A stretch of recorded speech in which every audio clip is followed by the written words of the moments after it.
capital to people like George, private equity, financial institutions. Frank touched on it a bit. What is a startup? If I buy clothes from China and sell them, am I a startup? If I put it online, do I become a startup? If I put fabric and then say pick a dress and I make it in 2 days, does that make me a startup? I think that's something I'm going to clarify. And then just some reflections on the addressable market. It's been touched on quite a bit, but I feel that startups, there's a gap when it comes to the addressable market. They come and say, we see this a lot in DEX, TAM, total addressable market, 10 million Kenyans. Then you ask yourself, who are these 10 million Kenyans? Where are they coming from? So I think that's something that businesses really need to understand. Even growth businesses sometimes burn their fingers, right? When they think we're going to go and sell to all these people. Franny raised a good point about when you think of a business and scale, one country is not enough. Yeah. So if you're thinking of a brand business in Africa, you have to think of multiple markets. But at the same time, if you're doing multiple markets, you can't just do that for everything. Moving goods from Nairobi to Uganda is not so easy. Technology things, maybe. If you're moving things physically, a challenge. And then on costs, managing costs. The right team, the right cost. You find startups raising money, and then the next thing you see they move to new offices, and all of a sudden you're like, oh wow, okay, your costs have tripled. Yeah. So those are, I think, things that startups and all businesses need to think about. Really managing your costs, spending that dollar or shilling, and getting the value that it's worth. My name is Robert Maina. I work with Frank, I'm a director there, but mainly focused on tax. And I think I'm happy that discussion.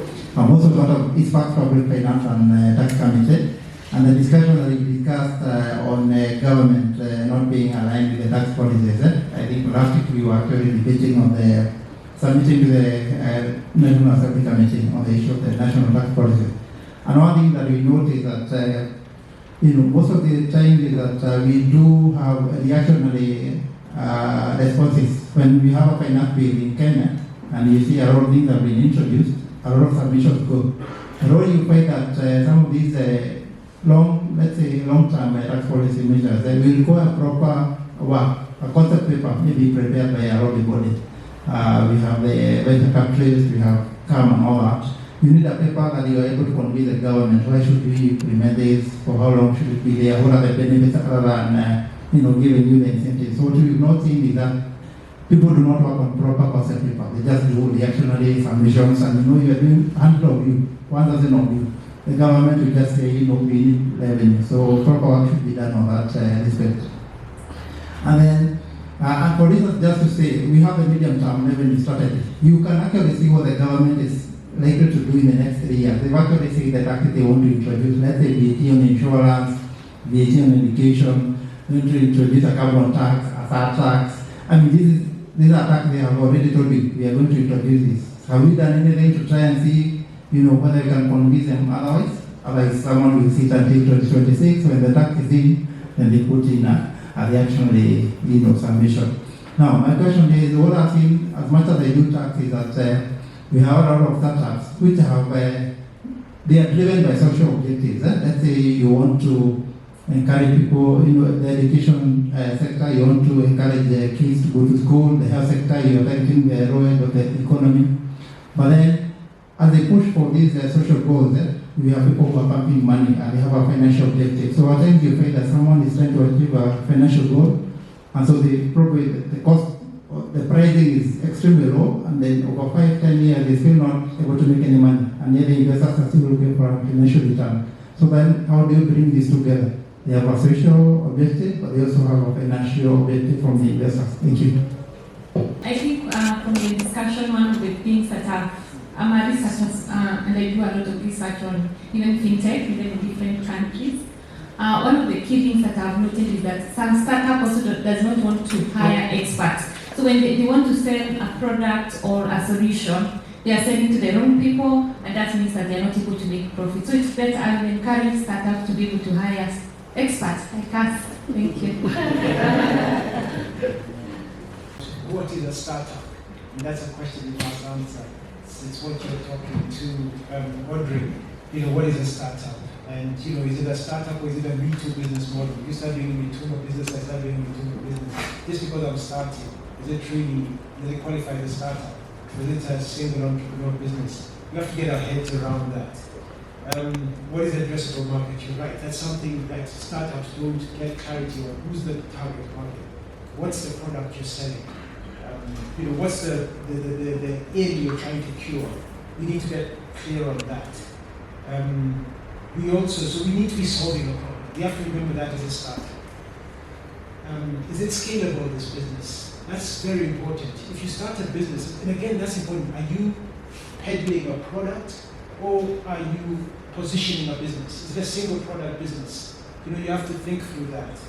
Is it scalable? Can you go to multiple markets? Are you rushing to get into multiple markets, or can you take one step at a time? Cost management, we talked about that earlier, you talked about it too. It's important, but Shop also alluded to it. Then there's a question around policy engagement. You're absolutely right. When do we engage? If the government has given us their plans for 2026, we wait until then we say manda, or do we engage now?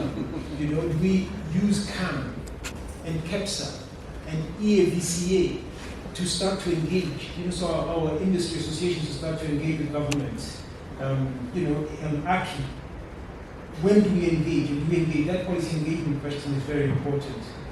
And even as we focus on the foreign currency challenge, we focus on taxes, there's also a big elephant in the room called the capital markets. The capital markets are dysfunctional today, and that's something that we need to fix. They say the Nairobi Securities Exchange is the worst in Africa, worst performing in Africa. And there's even debate whether it's the world, but let's leave the world out of it. Let's just focus on Africa. It's the worst performing in the continent. We need to address that. Is the problem that we were too dependent on foreign investors, and as soon as there was a possibility for capital flight, there was capital fleeing to safer markets, better returns, lower risk? Was that the problem? Was the problem that we haven't educated our retail investors enough? We're depending on one or two pension funds? Well, what is the problem? So we need to address the capital market. That conversation needs to happen. We cannot run away from it. And even as we talk about capital markets, there is nothing wrong with having, as a startup, an investor. The first round investor might be a seed capital investor. The next one might be a venture capital investor. Maybe you had venture debt in between. The next one might be a private equity investor. Then you have another private equity investor. Then a third round. In developed markets, there's several rounds of financial investors before you exit. Here, for the longest time, it was a sin for a private equity company to buy from another private equity company. Yeah. We've basically pulled that new book out. We've done exits to strategics and we've done buyouts from strategic, from promoters. We've also sold assets to other private equity firms, and we've bought assets from other private equity firms. And we're very clear, when we think about exit, we're going to sell to other private equity firms in some of our businesses, and there's nothing wrong with that. There isn't a ripe enough, mature enough secondaries market here. And sometimes we have tough conversations with Audrey and her counterparts, because the DFIs have a rule book. This is what you do. Yeah. And sometimes you have to convince them that Africa is different, and Africa is, several decades behind the more mature European markets. So there's nothing wrong with secondary transactions. There's nothing wrong with capital owners, the corporates, the Toby Tobers of this world, to invest in businesses as well. Whether they're startups, whether they're taking secondary transactions. So that's something we need to think about. Our capital markets, our secondary markets, etc. And then, if you allow me, I want to hand over to Fanny, because I honestly think you guys have got something exciting going on. And we've invested in a lot of companies. We invested in a business the other day. It's called InstaDeep. InstaDeep is a business we invested in 4.5 years ago. And some of you know the story. 4.5 years later, we did an exit and did a very exciting exit to a strategic. And that particular company is involved in artificial intelligence. It was a startup. And they were the AI service provider for BioNTech Pfizer when they discovered the COVID vaccine. So from a situation where we were fighting amongst ourselves, why did we invest in this company? We were fighting with the entrepreneur. Suddenly, things started trending in the right direction. They got one contract good, another contract good. The next thing we knew, they'd gotten the right they stumbled across the right business, and they've been purchased today by biotech Pfizer. Pfizer bought the business. That's their AI arm, and we made an excellent exit. It's actually returned half our fund on investment. So they are good stories, and we're looking forward to the next one from you now. The first one that I think is really important is this question is what is a startup? And I don't think about the world in terms of SME versus startup. I think that we should be thinking about it is what is the appropriate capital structure for the business that you're building. Because, for example, someone's doing, this is a bad example, but Matumba Logistics, like that could very well be SME. That also, they try to do it as a startup. And so, to me, it doesn't come down to what bucket do you put yourself in. It's how do you set yourself up for success based on the funding that you bring in. And something that I think is really exciting to see are the new funding options that are appearing across the continent. We won't get it right. There will be probably more failures before there's successes. But as George said earlier, there's an opportunity to, where we don't get it right, fail fast, iterate, try again. Because I do think that the market here is so exciting. And once we figure out the right capital structures to support businesses here, the market is ours for the taking. The next piece I wanted to talk about was total addressable market. That's a great question. So at Owner Creek, I oversee all of our fundraising as well as all of our M&A. And we have the beautiful total addressable market slide. And it comes down to something that I think that a lot of investors that are new to the continent don't think about is sure there's X millions of people, but how many of those people can actually afford the service you're selling? And if a lot of people are affording that service, are you selling it at a discount? And that comes back to the point that someone raised earlier about pricing and how do you get pricing right. So there's so many things you think about in terms of total addressable market, and I think having a refined view of who your buyer is, what their purchasing power is. I also don't think about total addressable market in terms of what's out there right now. Markets are growing, and they're the market that we're serving today will look very different in 5 years. And one of the things that we at Owner Creek like to think about is our big focus for us, as George touched on this earlier, is cross-border trade across the continent. If you look at how much trade is happening across borders in Africa, it is dramatically lower than anything you see in Southeast Asia and Europe. And we think there's a huge opportunity to unlock that, and our role in doing that is to making payments easier. And our view is that we're not unlocking payments based on how many payments are happening today. We're unlocking payments so that you can create more payments. And I think those are sort of the 0 to 1 problems that companies on this continent are uniquely positioned to solve, and investors have the opportunity to fund. But to be honest, we're in 7 countries in East and Central Africa, and a lot of what Frank has said is true. You see the needs in Mozambique and the needs in Malawi, and there's commonality. And what is lacking is someone who can link the two, because businesses in Malawi do not necessarily know what is happening in Mozambique. So we need someone with a bird's eye view to coordinate this. And I think the finances required to enable that to happen needs to come from people who then resonate with what the investors themselves or the business people on the ground need to do. So, and those of you that are still clinging on to being startups, there's a lot of space. So please do what you can and create space for more startups. It probably goes back to policies that are fit for purpose. By default, startups will, at a minimum, be addressing these things. 3 things. They will be figuring out what business model to adopt.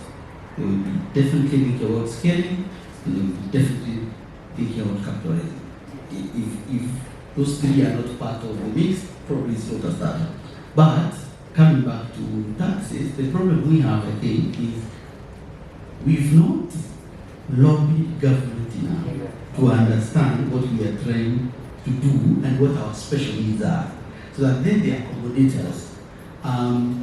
The reason I was contrasting with SMEs is SMEs are finally more or less trying to get their act together to lobby for it, to the point where they have a ministry now. I think there's a ministry, right? Exactly, yeah. I saw that happen with the diaspora. The diaspora, at one point, they pushed government. I think government gave them a space. I think startups need to do the same thing. There was a time there was a startup act or something like this that was being put together and then it fell off and all that. I think we need to first come together as a community, figure out what exactly we want of government, or which taxes will be definitely one of them, and then go to government. If government does not know what we need, of course the money will keep the money, and we will continue to keep the money because they don't know what our special, call it special needs or special requirements, because they really do need to be tailored to the startup community.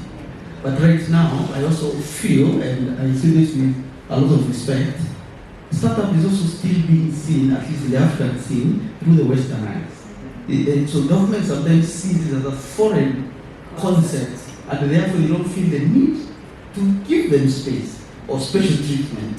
Okay, so we also have that PR issue that needs to be managed in a way that they listen. I think the EMCA has a big role. I can see Jacqueline is over there. We've had very difficult conversation with her, but I think that's it. And also, I also think we should celebrate successes and also learn from failures. And we agree that the startup space, failure is actually one of the metrics.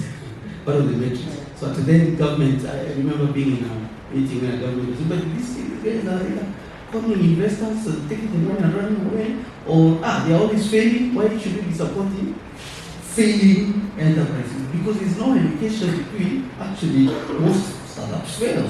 That's a characteristic of the space. So I think there is work for us to do to bridge that gap between us and particularly government. Then maybe they would keep all the taxes, which was the original question. Can actually lobby to get some of that money put aside for startups. In South Africa, the largest pension fund has an allocation which backs startups. A lot of the larger DFIs also have an allocation for startups, for early stage businesses. So that's something we should do. I mean, it's ridiculous. We see money being put aside for private equity, for venture capital, for startups by some of the pension funds out there, like in South Africa. PIC, through PIC. We don't have any of that here.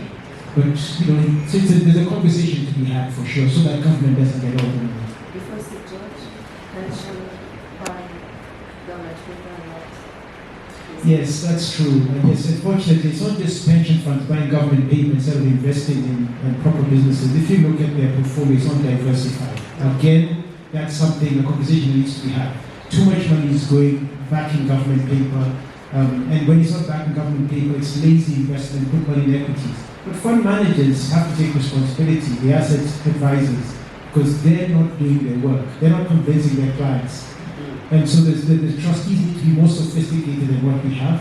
So again, RBA needs to stop rotating people out every 3 years, musical chairs, and bringing union reps who are not necessarily sophisticated enough to make those investment decisions.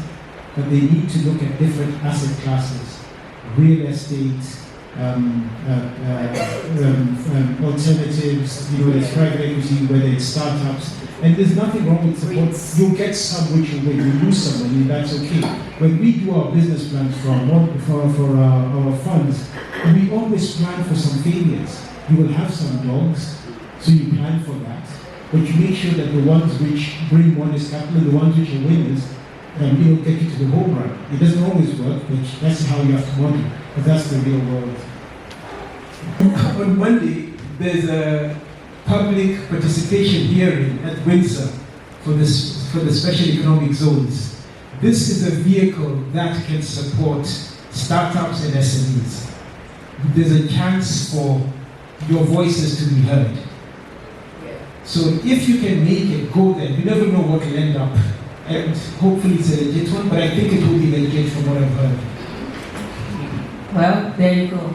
So we won't drag this on any further. What we'll leave it at is that we cannot finish this topic. We are going to have a part 2 of this. I am so glad that we made the time, George and Franny, because you've somewhat changed my mind. I was of the opinion that we are all grantpreneurs, and as soon as we get the money, cut and run. And although there are some that do that, that is not the majority, So it's the perception right away changes. Franny, with the work that you're doing in the geographies, thank you for educating us on expansion. You can't do it all at once, and some of the problems that are in Tanzania next door may not be the problems we have here. We need to be intentional about the market that you're getting in. George, I love the fact that you could own act with that you have had some few bad investments, but the majority of yours, including that last one that you just talked about, probably covered all your bad ones.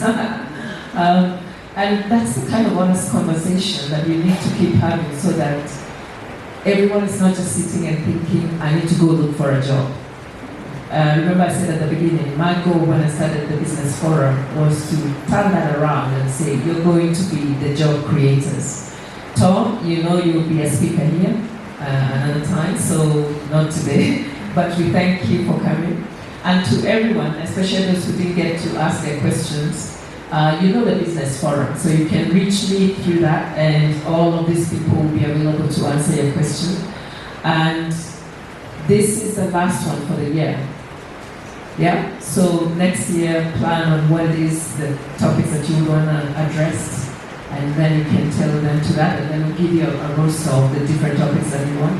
But I want to thank you for staying throughout and making the time to come through. And APA, we are always grateful. We are partners, so that will not end. And thankful. And as you can see, APA, they really walk the walk because they sponsored us here, and that's how we can be. We don't have to worry about the rain and things like that. Frank, you're still being fined. To everyone else, my name is Irene. I'm the founder of Nairobi Business Forum. And until the next one, keep chatting to me on the website. And thank you again for coming. Have a safe trip back home. Thank you.